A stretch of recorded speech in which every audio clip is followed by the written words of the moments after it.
नमस्कार दोस्तों। आज हम आपके सामने एक ऐसे फोन के ऊपर बात करने वाले हैं और ये प्योरली यूजर रिव्यूज के ऊपर रहने वाला है। मैंने इसके बहुत सारे पॉइंट्स लिखे हैं जिनको तोड़ा है कुछ पॉइंट्स में कि इस वीडियो को देखने के बाद अगर आप उस फोन की तरफ जा रहे हैं तो आप पूरी तरह क्लियर रहेंगे कि इस फोन को लेना है कि नहीं लेना है। ठीक है। सारे पॉजिटिव सारे निगेटिव सारे रिव्यूज पढ़ने के बाद मैं इस वीडियो को बना रहा हूँ। काफी सारी मेहनत लगती है, तो प्लीज यार सब्सक्राइब कर देना। ठीक है, और लाइक कर दोगे तो बहुत अच्छा लगेगा। देखिए, आज मैं बात करने वाला मोटरोला H60 फ्यूजन की। अब क्वेश्चन आता है कि यार 60 फ्यूजन तो बहुत अच्छा फोन होगा। देखिए, इसको जस्टिफाई करता है इसका सक्सेसर है, ये सक्सेसर है H50 फ्यूजन का। ठीक है, उसका अगर मैं रिव्यू देखूं तो लगभग 1,22,000 में सामने 1,22,392 रेटिंग मिली है। 4.5 प्लस की रेटिंग है, जो कि अपने में बहुत बड़ी बात होती है। इतनी बढ़िया रेटिंग मिलना 1 लाख के ऊपर रिव्यू होने के बाद। पहली बात तो 1 लाख के ऊपर रिव्यू आपको बहुत सारे फोन में मिलते ही नहीं है। 12-13 हजार रुपए 12-13 हजार ही रिव्यू मिलते, ज्यादा नहीं मिलते, लेकिन इसमें मिलते हैं मोटरोला में। और ये बहुत ही ज्यादा फ्लैगशिप टाइप का किलर फोन रहता है जिस रेंज में लॉन्च होता है। ठीक है, तो इसके ऊपर थोड़ा डिटेल में बात करते हैं कि क्या ये फोन आपको लेना चाहिए, क्या ये अपने प्राइस को जस्टिफाई करता है, वैल्यू फॉर मनी है कि नहीं है। इन सब चीजों को डिटेल में बात करेंगे और मैं आपको इसका वादा करता हूं कि इस वीडियो को देखने के बाद आपको पूरी तरह क्लैरिटी मिल जाएगी कि इस फोन को लेना है कि नहीं लेना है। ठीक है, ना मिले तो प्लीज कमेंट बताइए कि क्या नहीं मिली क्लैरिटी, तो मैं फिर अगले वीडियो में उस पर वर्क भी करूंगा। ठीक है, तो चलिए एक एक करके सारे पॉइंट्स पे आते हैं। और प्लीज यार, आप नए हो तो प्लीज सब्सक्राइब करो यार। अगर रेगुलर देख रहे हो तब भी सब्सक्राइब करो, क्योंकि मैं देख रहा हूं सब्सक्राइबर वर्सेस नॉन सब्सक्राइबर जो व्यूज आ रहे हैं काफी ज्यादा फर्क है। ठीक है, तो चलिए दोस्तों स्टार्ट करते हैं हमारे स्पेक्स से। देखिए, इस फोन के 4 कलर आते हैं आपके सामने। 4 कलर आप मतलब एक तो ये नाम बड़े अजीब अजीब रखते हैं, ये फैंटम, एमेजोनॉइट, मतलब बहुत सारे अजीब अजीब नाम रहते हैं। ठीक है, तो वो आप देख लीजिएगा। 4 कलर है बेसिकली। 2 वेरिएंट आते हैं जिसमें रैम का ही केवल अदला बदली है, स्टोरेज सेम रहता है 256 GB, 8 GB 12 GB। सिंपल सा कॉन्सेप्ट है, ज्यादा फर्क नहीं। ठीक है, और वो एक्सटेंडेड रैम वाला कॉन्सेप्ट रहता है इनके पास, कुछ अलग नहीं है। ठीक है, अब बात करते हैं इनके बॉक्स कंटेंट की। देखिए, मुझे मोटरोला का सबसे अच्छा पार्ट यही लगता है कि यार बॉक्स के अंदर इनके सब कुछ मिल जाता है। आपको कवर मिल जाएगा, स्क्रीन प्रोटेक्टर बाय डिफॉल्ट रहती है इसमें, अगर आप हटा दोगे तो नया डलवाना पड़ेगा। प्लीज आपको चार्जर भी मिल जाता है बॉक्स के अंदर, वो भी 68 वॉट का शायद मिल जाता है। और मतलब सब चीजें मिल जाती हैं आपको, कुछ ऐसी नहीं है कि बाहर मीन्स फोन लेने के बाद कुछ खरीदना पड़ेगा। हो सकता है शायद स्क्रीन गार्ड डलवाना पड़े, बाकी सारी चीजें नहीं, कुछ भी नहीं चाहिए, सब चीजें मिल जाती हैं आपको। अगर मैं इसकी अब कैमरे की बात करूं तो कैमरा इसके अंदर आता है सोनी का LYT700C। ठीक है, तो कैमरा भी सोनी का यूज हो रहा है, काफी अच्छा कैमरा है। और मोस्टली मेरे हिसाब से सोनी के अलावा कोई दूसरा कैमरा मुझे दिखता ही नहीं किसी फोन में। ठीक है, तो ऐसा नहीं कह रहा सोनी का बहुत अच्छा कैमरा होता, दूसरा कैमरा ही नहीं मिलता मुझे कि मैं बात करूं। JSS के जो कैमरे आते हैं वीवो पे, वो भी सोनी के ही अंडर में आता है। ठीक है, तो ऐसा नहीं है कि मतलब कुछ एक्स्ट्रा ऑर्डिनरी हो गया है, सोनी के कैमरे हर जगह मिलते हैं। तो बजट सेगमेंट में 700C आता है, तो इसलिए 700 आपको C मिल जाता है इसमें। तो कैमरा डिसेंट परफॉर्म करता है। अब बात करते हैं इसके डिस्प्ले की। डिस्प्ले आपको मिलता है इसके अंदर 6.7 इंच का 1.5 की पेंटोन वैलिडेटेड और ट्रू कर्व्ड डिस्प्ले मिलता है, क्वाड कर्व डिस्प्ले। थोड़ा सा कर्व्ड है साइड में, थोड़ा सा ही ठीक ठाक कर्व्ड है कि अगर एज से गिरा तो टूट सकता है, ये एक इशू है। और इसके अंदर प्रोडक्शन जो मिल रही है आपको, वो मिल रही है Corning Gorilla Glass 7i की, जो कि वन ऑफ द बेस्ट है। ठीक है, AnTuTu स्कोर आपको लगभग इसमें मिल जाता है 7 लाख के आसपास, क्योंकि इसमें डायमेंसिटी आपको 7400 चिप मिल रही है। तो ओवरऑल एक अच्छा परफॉर्मेंस ओरिएंटेड फोन मिलता है, क्योंकि प्राइस सेगमेंट जो प्रॉमिस करते हैं वो है कुछ, इनका थोड़ा सा ये इशू है, मुझे नहीं पता ये क्या है। आप खुद देख के देख लो कि ऊपर लिखा है 21,000, नीचे ये 22,000 के नीचे इनका आ नहीं रहा है, पता नहीं क्या सीन है। वाव प्राइस में भी उससे नीचे नहीं जा रहा है। सो डोंट नो मतलब ऐसा क्यों किया उन्होंने कि ऊपर लिखा है 20,999 रुपए और नीचे आपका वाव प्राइस में भी 21,899। ये 899 जो एक्स्ट्रा लग रहे हैं कहाँ कहाँ से हटेंगे मुझे नहीं पता। मैंने इसका खोल के देख लिया कि 1,000 रुपए जो कम हो रहे वाव प्राइस में मेन प्राइस से, वो भी कार डिस्काउंट पे है। तो शायद ये चीजें थोड़ी, शायद ऐड पुराना चल रहा है, क्या सीन है डोंट नो, ये एक इशू है। ठीक है, ये शायद मैं कई सारे उसमें देख रहा हूँ, सैमसंग वाले भी S24 FE के साथ भी ऐसा कर रहे हैं। तो ये चीज़ शायद इन लोग को देखना चाहिए, फिक्स करना चाहिए कि ये गलत एक तरह से यूजर्स के पास गलत इन्फॉर्मेशन पहुंचा रहा है। अब बात करते हैं इनके कुछ गिमिक की। गिमिक का मैंने नाम क्यों लिया, क्योंकि ये बहुत सारे गिमिक करते हैं। पहली चीज जो मिलिट्री ग्रेड का ये बोलते हैं वो बकवास है, ठीक है, क्योंकि अगर मिलिट्री ग्रेड का आप बोल रहे हैं और उसके बाद गिर जाए उसके बाद आप रिप्लेस ना करो तो ये गलत बात है। आपको मिलिट्री ग्रेड बताना ही नहीं है कि टूटेगा नहीं, टूट गया तो क्या आप वापस करोगे, इसका कुछ रिटर्न प्रूफ है नहीं। आप अपनी साइड पे जाओगे, साफ साफ लिखा हुआ है भैया physical damage is not appreciated, और ये आपका कुछ भी डैमेज फिजिकल डैमेज को ये अप्रूव नहीं करता, ठीक है।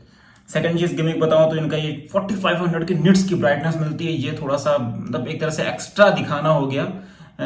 1000-1200 तक की जो ब्राइटनेस है वो सफिशिएंट होती है, आप सनलाइट में जाओ तब भी साफ दिखता है, ठीक है। तो ये 4500 जो दिखाना वो शायद किसी एक पिक्सल की वजह से जाना होता है और बस उसी में सब लोग बहुत ज्यादा दिखा देते हैं। तीसरा जो इनका गिमिक है वो है पानी में चला जाना, पानी में मार डुबा के फोटो दिखाना, सब कुछ दिखाना और फिर बाद में एक नीचे से स्टार लगा देना, कह देना कि भैया अगर पानी डैमेज हुआ तो हम कुछ नहीं करेंगे, मेरे पास एक फोन पड़ा हुआ है, ठीक है, मोटोरोला H40 शायद, वो पानी डैमेज ही हुआ था, उसके बाद वो यूज तक नहीं हुआ है, मुश्किल से 10 दिन 15 दिन पुराना फोन था, बर्बाद हो गया, दिखाया जाके तो उन्होंने बोला भैया हम सही नहीं कर सकते, बाय बाय। तो ये चीज होती है, तो ये गिमिक है, इस गिमिक से आप बचिएगा।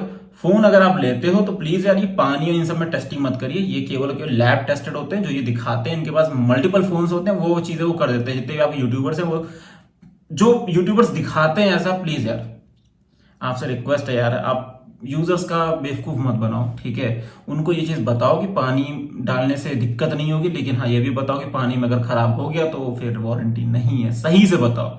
ये पानी में डाल के दिखाना इज नॉट अ सेंस, कोई सेंस नहीं बनता, पता नहीं क्यों दिखाते हैं। गलती से कभी चला जाता है तो इंसान समझता है कि उसको क्या करना है, ठीक है। तो वो चीज को थोड़ा सा तोड़ मरोड़ के दिखाना वो थोड़ा गलत हो जाता है, क्योंकि जब रियल लाइफ में ये फोन डामर रोड पे हल्का सा भी गिरा हो, बजरी बजरी हुई तो स्क्रीन कच टूटेगी, ठीक है। तो वहां पे मिलिट्री ग्रेड कुछ काम नहीं आएगा। जो ये टेस्ट करते हैं फ्लैट वुडन होती है, उसमें हल्का सॉफ्टनेस भी होता है, ऊपर से गिरा दिखा देता है, अरे ये चीज है। पहले तो नहीं बताते थे, अब तो काफी सारे यूट्यूब बताने लगे ये तो टेस्टिंग के लिए है, कोई दिक्कत नहीं होगी फोन में, वही चीज है। अब आते हैं मेन चीज पे, जिसके मैंने कुछ 6 पॉइंट्स हैं, 6 सेक्शंस हैं, ठीक है, जिसमें कस्टमर फीडबैक के ऊपर बात हुई है, camera, battery, display, design, performance और आपका एक सॉफ्टवेयर। इन 6 पॉइंट पे मैं बात करूंगा, लास्ट में अपना रिकमेंडेशन बता दूंगा कि मैं क्या सोचता हूं इस फोन के लिए और क्या आपको लेना चाहिए और ये किस ऑडियंस को टारगेट करता है, ठीक है। ये सबके लिए फोन नहीं है। तो चलिए एक एक करके सारे पॉइंट बात करते हो। ये जो मैं चीजें बताऊंगा ये सारी यूजर रिव्यूज है जो फेस कर रहे हैं, ठीक है। मैं किसी यूट्यूबर के ऊपर नहीं जा रहा हूं कि सारे यूट्यूबर आपके अल्ट्रा चला रहे होंगे, सच बता रहा हूं, ठीक है। कोई भी मोटोरोला H50 फ्यूजन पे वीडियो बना के आपको डिटेल में नहीं बता सकता, ठीक है, कि मैं इसको चला रहा हूं बहुत अच्छा लग रहा है। वो हमेशा अच्छा बताएंगे, उनको पैसे मिल रहे हैं, नॉर्मल सी बात है, प्रमोशनल पैसे मिलते हैं तो वो उसको निगेटिव बोल ही नहीं सकते, उन्होंने साइन कर रखा डॉक्यूमेंट, ठीक है। चलिए एक एक करके बात करते हैं। पहले इसका पॉइंट है कैमरा का। देखिए कैमरा सोनी का है, जिस रेंज में आता है ये फोन 20-22 हजार में सेल उधर में हो सकता है 20 हजार के नीचे मिल जाए, तो ये फोन काफी अच्छा है। कैमरा 700C है, ठीक ठाक फोटो लेता है, डे लाइट की कंडीशन, अगर लाइटनिंग कंडीशन अच्छी है तो ये फोटो आपको बहुत अच्छी देगा, शार्पन देगा, सब कुछ देगा आपको, मतलब इंस्टाग्राम वाली अच्छी फोटो मिल जाएंगी, ठीक है। लेकिन लो लाइट में इसके साथ थोड़ा ग्रेन का इश्यू रहता है और ये थोड़ा सा मतलब आपकी इमेज को बहुत बेकार कर देता है। ये काफी लोगों का कंप्लेन है, मैं कुछ दिखा भी दे रहा हूँ कमेंट्स, काफी लोगों ने यही कहा है। टोटल इसको ओवरऑल रेटिंग जो कैमरे की सेक्शन मिली है वो 4.3 की मिली है, जो 0.7 हटा है वो केवल लो लाइट की वजह से हटा है कि लो लाइट में इश्यूज आ रहा है। दूसरी बात करते हैं बैटरी की। देखिए बैटरी बैकअप जो काफी लोग का पॉइंट है कि यार ये काम तो बहुत अच्छा करता है, चार्जर आपको अच्छा दे रखा 68 वॉट का, सब कुछ अच्छा है, लेकिन बैटरी में फिर 1 डे बैटरी पूरी नहीं चल पाती। जब आप इसके साथ पूरा फुल डे फोन यूज करते हो तो 1 डे बैटरी नहीं चल पाती, आपको दोबारा चार्जिंग पे लगाना ही पड़ेगा। ये शायद इसके नेटवर्क की कनेक्टिविटी की वजह से, काफी लोग बता रहे हैं कि नेटवर्क इसका स्विच करता रहता काफी, फिर जो इसकी फोन की हीटनेस है वो ज्यादा होती है और उसकी वजह से बैटरी ड्रेन होती है, चार्ज भी थोड़ा लेट कर रहा है और बैटरी ड्रेन जल्दी कर रहा है। ये इश्यूज हैं काफी लोग के। अगर मैं बात करूं इसका थर्ड पॉइंट जो कि है डिस्प्ले।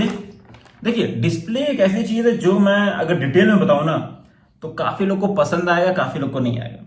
इस चीज को समझिएगा, 4.6 की रेटिंग दे रखी है डिस्प्ले की, ठीक है।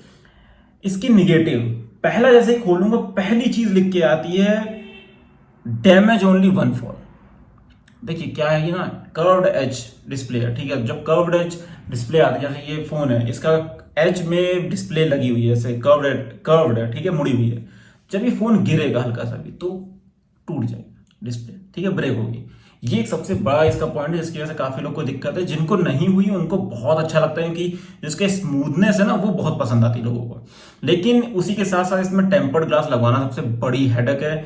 सेकंड, आपको गिरा तो गया, वो एक इशू रहता है इस फोन के साथ। अगर आप उसको मैनेज कर सकते हैं तो ओके, वेल एंड गुड है। डिजाइन के ऊपर बात करूं तो यार ये सब्जेक्टिव मैटर है, मैं इस पे ज्यादा कुछ बोलना नहीं चाहता हूं। ये सबका अलग अलग पॉइंट ऑफ व्यू है। मुझे डिजाइन ओके ओके है, ऐसा नहीं कुछ डिजाइन में दिक्कत हो सकती है, डिजाइन ओके है। फिर तीसरा पॉइंट आता है, मीन सॉरी, पांचवा पॉइंट आता है, वो है परफॉर्मेंस का। देखिए ये फोन आपको 7 लाख का एंड्रॉइड स्कोर देता है, सब कुछ ओके ओके चलता है। लेकिन ये चीज को समझिए कि ये phone multitasking gaming prospective phone नहीं बना हुआ है, ठीक है। अगर गेमिंग प्रोस्पेक्टिव फोन नहीं बना है तो अगर आप गेम खेलोगे तो लैग करेगा फोन। मल्टीटास्किंग, बैकग्राउंड में बहुत सारे ऐप अगर आपने ओपन कर दिए, 4-5 भी ऐप ओपन कर दिए तो हैंग करना शुरू कर सकता है। ये जो कस्टमर रिव्यूज है उनके अकॉर्डिंग मैं पढ़ के बता रहा हूं, क्योंकि काफी लोगों ने इसके लिए कंप्लेन की कि भैया मेरा फोन लैग कर रहा है, हैंग कर जा रहा है, मुझे रीस्टार्ट करना पड़ा। काफी ज्यादा लिखा हुआ है, आप नेगेटिव में जाके चेक कर सकते हैं। अब बात करते हैं 6 पॉइंट, जो कि है सॉफ्टवेयर। देखिए मोटरोला और का आपको पता है सर्विस सेंटर और सॉफ्टवेयर एक्सपीरियंस काफी लोग का अच्छा नहीं रहता है, इंक्लूडिंग मी ऑल्सो। लेकिन being on the neutral side, मैं सच बताऊं तो देखिए मोटरोला केस में क्या होता है ना कि ये आपको सॉफ्टवेयर अपडेट्स बहुत डिले में देते हैं, जो शायद इनका एक सबसे बड़ा नेगेटिव पॉइंट है। ये डिलेस बहुत करते हैं सॉफ्टवेयर अपडेट्स के। वो चीज शायद मोटरोला आगे चल के सुधार सकती है कि नहीं, इसका मुझे कुछ भी आइडिया नहीं कि मोटरोला H30 से ये ऐसा ही कर रहे हैं। 40 आ चुका, 50 आ चुका, आप कहीं पे भी देखिए सॉफ्टवेयर अपडेट्स इनके बहुत डिले में आते हैं। एक तो उनका जो मोटो यूआई है वो बहुत ज्यादा वैसा नहीं है कि बहुत ज्यादा आपको दिक्कत हो रही हो, कि स्टॉक एंड्रॉइड से बहुत ज्यादा अंतर नहीं, मतलब मेरा कहने का है कि स्टॉक एंड्रॉइड ज्यादा अंतर नहीं। जब स्टॉक एंड्रॉइड से अंतर नहीं आया तब भी वो इतना लेट क्यों सिक्योरिटी पैचेस या सॉफ्टवेयर अपडेट्स को पुश करते हैं, नो आंसर, ठीक है। वो एक चीज है। अब क्वेश्चन आता है कि मेरा रिकमेंडेशन क्या है, इस फोन को आपको लेना चाहिए कि नहीं लेना चाहिए, क्या सीन है, क्या ये फोन आपके लिए सही है कि नहीं है, या ये किस टारगेट ऑडियंस के लिए फोन बना है। तो देखिए अगर मुझसे और मेरी पर्सनल ओपिनियन लेंगे तो इसका आंसर मैं सिंपल सा और on the basis of user reviews बोलूं। देखिए अगर आप फोन को बहुत बचा सकते हो, ठीक है, कि ये फोन आपका गिरे ना, कुछ भी ना हो, आप कार से ड्राइव कर रहे हो, हमेशा रोड पे कहीं खड़े ही नहीं होते हो, कार से ही जाते हो, गिरने के चांसेस बहुत कम है, तो उस केस में ये फोन आप ले सकते हो, ठीक है। वरना टेम्पर्ड ग्लास लगाने के बाद ये फोन ब्रेक हो सकता है। दूसरी चीज, इस फोन के सॉफ्टवेयर अपडेट थोड़े डिले आते हैं लेकिन वो मैनेजेबल होते हैं, कोई दिक्कत नहीं है। लेकिन उसी के साथ निगेटिव पॉइंट भी ये भी आता है कि अगर एक बार सॉफ्टवेयर अपडेट आया, कुछ खराबी अगर कर दी उसने फोन में, तो वो दोबारा सही होने में फिर से डिले रहेगा सॉफ्टवेयर अपडेट आने में, तो वो एक इशू रहता है हमेशा से। ये फोन अपने प्राइस को जस्टिफाई तो करता है, ठीक है, लेकिन इसी रेंज में आपको नथिंग के भी अच्छे फोन मिल सकते हैं, सैमसंग का भी फोन है जो One UI का एक्सपीरियंस अच्छा देता है। लेकिन जो प्राइस पॉइंट में लॉन्च होता है ना, ये थोड़ा सा अच्छा है, अपने रेंज के फोन को एक एड्रेस अच्छा करता है, ठीक है, कंपटीशन देता है। बस एक कर्व डिस्प्ले का इशू है इस फोन के साथ, बाकी मुझे इस फोन में कोई भी ऐसा इशू नहीं लगता है कि आप इस फोन को नहीं ले सकते, ठीक है। बाकी ये फोन बहुत अच्छा है। बैटरी ड्रेन का जो इशू है वो आप नॉर्मली है कि अगर आप नॉर्मल टास्क चला रहे, कोई चला रहा है तो उतना ज्यादा ड्रेन नहीं होगा, 1 डे शायद चल जाए, लेकिन एक दिन चलना थोड़ा मुश्किल रहता है इस फोन के साथ। अगर आप नॉर्मली यूट्यूब और ये सब चीजें कंटेंट वॉचिंग कर रहे हो तो ये दिक्कत आएगी, ठीक है। एक दिन लगभग चल जाएगा। अगर थोड़ा बहुत भी आपने थोड़ा हैवी टास्क चला दिया, जैसे कि आपने कैमरा और इन सब चीजों को ज्यादा यूज कर लिया, तो बैटरी बहुत जल्दी ड्रेन होती है, क्योंकि नेटवर्क स्विच होने पे इसकी बैटरी ड्रेन होने का वो भी। अगर आप किसी एक ऐसे एरिया में रहते हो जहां पे नेटवर्क बहुत ज्यादा फ्लक्चुएट करते हैं, इस फोन की आधे दिन भी बैटरी नहीं चलने वाली। और इस फोन की क्या, काफी सारे फोन हैं जिनकी ऐसा इशू आएगा, लेकिन डिपेंड करता है चिपसेट पे भी कि स्नैपड्रैगन चिप है तो हो सकता है शायद वो इशू ना आए, क्योंकि वो स्विच करने में टाइम लेता है और लॉन्ग उसमें बैटरी सेव करता है थ्रू देयर इंटेलिजेंस और समथिंग।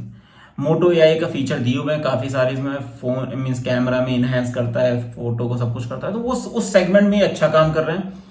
तो अगर आपको ये फोन लेना है तो आप जा सकते हो। केवल और केवल कुछ निगेटिव पॉइंट्स है जो मैंने शेयर किए हैं, वो अगर आपको ओके है तो उसके बाद आप जा सकते हो। बाकी इस फोन में बहुत अच्छा ये फोन है, आपको यूजर रिव्यू से पता ही चल रहा होगा 4.5 की रेटिंग मिली, तो कोई दिक्कत नहीं आती यूजर्स को ज्यादा, तो आप लोग इस फोन को ले सकते हैं। तो दोस्तों आज के लिए इतना ही, मिलते हैं आपसे नेक्स्ट वीडियो में। दोस्तों अगर आपको ये वीडियो पसंद आया ना, यहां तक आपने देखा है तो प्लीज सब्सक्राइब करो यार, लाइक करो, शेयर करो। जय हिंद, जय भारत।